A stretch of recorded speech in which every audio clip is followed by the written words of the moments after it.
Olá, o meu nome é Luiz Felipe Dávila, eu sou cientista político e presidente do Centro de Liderança Pública, o CLP.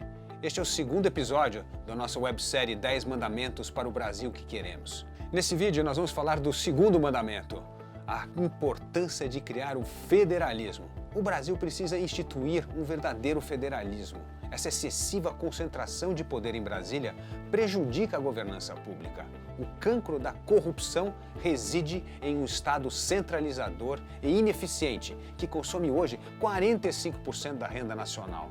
Por isso que capturar o Estado é o melhor negócio no país. Essa captura é feita por meio da política e da corrupção. A desintermediação de recursos federais ajudará a diminuir a corrupção e a ineficiência, obrigando estados e municípios a viverem com as suas próprias receitas. Como dizia o governador de São Paulo, Franco Montoro, o indivíduo não mora na União, ele vive no município. O primeiro benefício importante do federalismo será reduzir o tamanho do governo federal. A transferência de mais autonomia e responsabilidade e recursos para governos estaduais e municipais fortalecerá os governos locais, corrigindo essa concentração de poder em Brasília. Assim, o eleitor terá mais capacidade de avaliar, julgar e eleger políticos que resolvem os problemas que os afligem.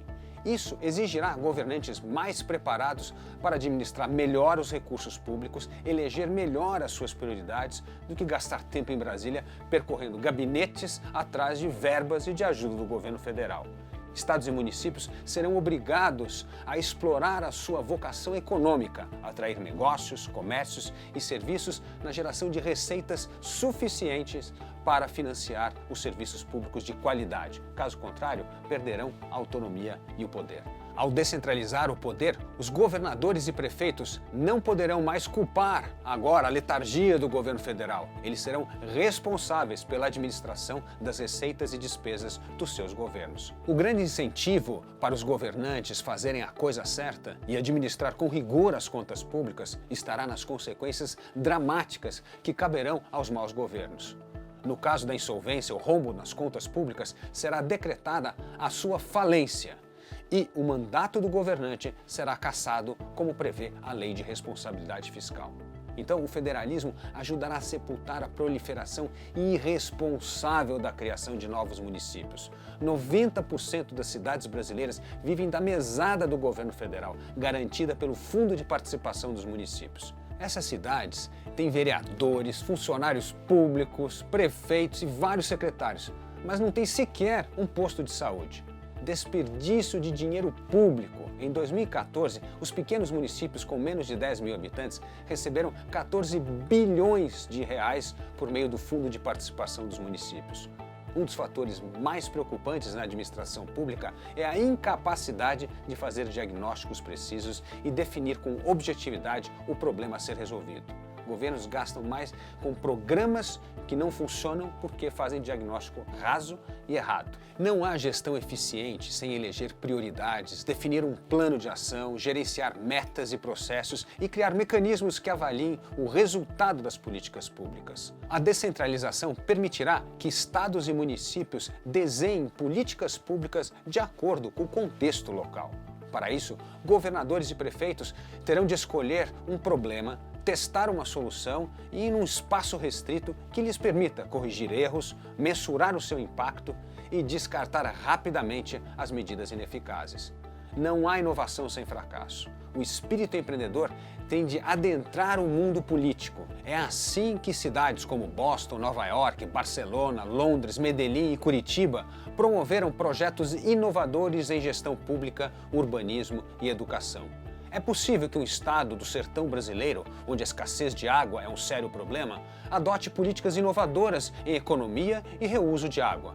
Um governador empreendedor poderá testar um modelo de concessão para expandir a rede de esgoto e de água tratada no seu estado. Uma metrópole poderá criar distritos de inovação para atrair empresas em uma área degradada da cidade.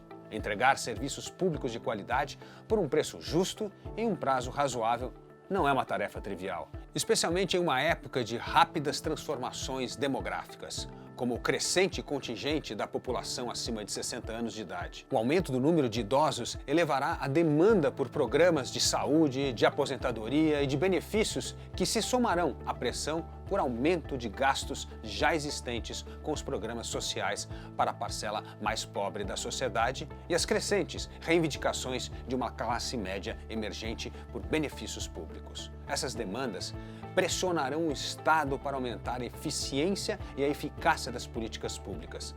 Fazer mais com menos tornou-se vital para a sobrevivência da democracia e para a consolidação do Estado eficiente. O efeito benéfico da aproximação do cidadão e do Estado vai muito além de se encontrar soluções práticas e inovadoras.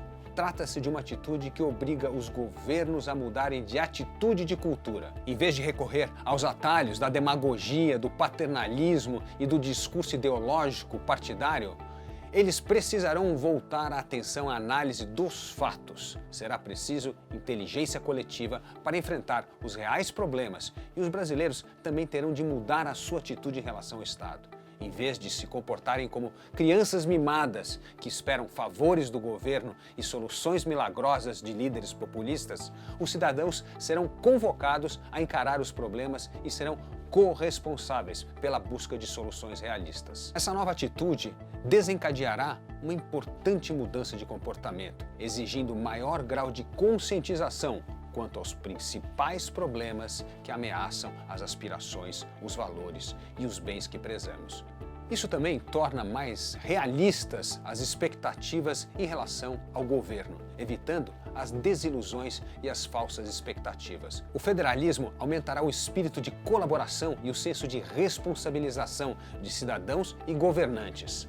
Será crucial para tirar as pessoas da sua indolência cívica e fazê-las mais objetivas e capazes de avaliar, fiscalizar e participar da gestão pública. No próximo vídeo, vamos discutir algo fundamental para melhorar a eficiência do Estado, a questão do funcionarismo público. Até lá!